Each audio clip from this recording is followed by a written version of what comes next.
Hello everyone. We're gonna go through a little bit of the Chapter 2 outline, an overview of Chapter 2 in your environmental text. This chapter talks about systems and interactions with systems. It talks about chemicals and nutrient cycles and this kind of thing. So energy flow. Notice energy flow through a system. Sunlight beams photons, which are light energy particles, onto plants. Plants and other photosynthetic organisms turn that light energy into chemical energy, which is needed by consumers who cannot make their own energy through this conversion, through photosynthesis. So they must take energy in manually through food. So we have a couple of organisms taking in energy. The rabbit eats the grass or plant matter, and then the bobcat eats the rabbit, and then energy is transferred through this system. And then eventually the bobcat dies. Either it was hit by a car and laying dead on the side of the road, or it died of old age, or it died of poisoning, or someone shot it or something, but it died. And then these decomposing organisms can break this organism down, and those materials go into the ground and can also provide nutrients for the plant material to continue this cycle, this energy flow all over again. Okay, so basically that's what we'll be discussing in this chapter. You'll be required to read through and understand the specific terms and what's going on with all these different systems. But everything begins with elements and atoms.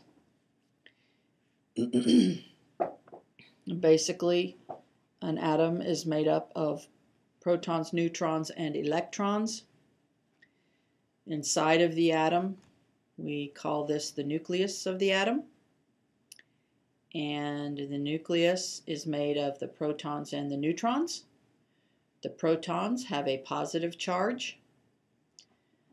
Protons and neutrons, once again, make up the nucleus of the atom.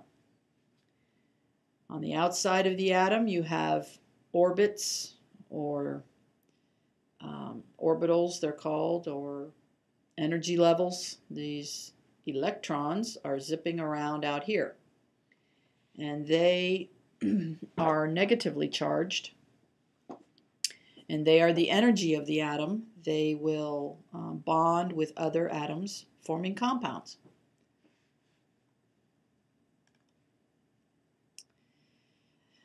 Know that matter is made up of atoms, and there are different phases: solid, liquid, and gas. And know that matter is neither created nor destroyed. It simply just changes form and used over and over again. And going back to our energy flow, we see that energy was in photons, now it's in sugars, now it's in proteins and all sorts of other different molecules, moving through other organisms, eventually repeating the whole process all over again. Okay? It's just the way it is. Okay, there are different kinds of bonds. This is just basically two of them. The ionic bond holds atoms together by a chemical attraction of a positive charge and a negative charge. That's an ionic bond. If the electrons are shared, it's a covalent bond. So know the different types of bonds. pH, we have different pHs. This is a level of hydrogen ions, how it's measured. Everything is compared to neutral. Pure water is neutral. Notice how most of the things we drink are acids, weak acids, but they're acids nonetheless. Our stomach acid is a very strong acid. And then our battery acid, of course, you want to stay away from that. That's very caustic, and it will damage, these up here will damage cells. The reason our stomach acid doesn't damage our cells in our stomach is because we have a protective lining protecting our stomach from that acid. And then as our stomach juices move through our digestive tract, we have chemicals in our body that buffer those stomach acids, and they neutralize them. Also notice that we have different bases, and they can also be very damaging to living cells. So these extremes are very damaging to living environmental systems, because the cells that live in basically neutral systems, when severe pH changes are made, those organisms will die.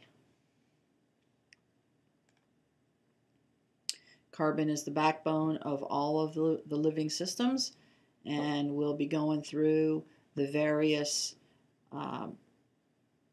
bioorganic compounds, the biomolecules that make up living things. So I want you to take note of these things and know that lipids are, they just know the definitions. Where do we find them? What are they made of? What are carbohydrates used for, and so forth. Proteins and nucleotides. Learn what these things are for in this living cell and in the living organism. Basically, this is talking about the cell, and this section gives you a little idea of where these cells, these are plant cells, and where they're found in the leaf of the plant. Just an overview of cells. And then other compounds and other elements that are used, they're essential for life, and energy, and the energy laws, the first law of thermodynamics and second law. How photosynthesis and respiration work together, and how energy is cycled through these processes in living things. Go through those. And then we get into our levels of species to ecosystem, and what composes each of those. And then our food chains and trophic levels and different types of food webs. And we have food chains make up a food web, that topic.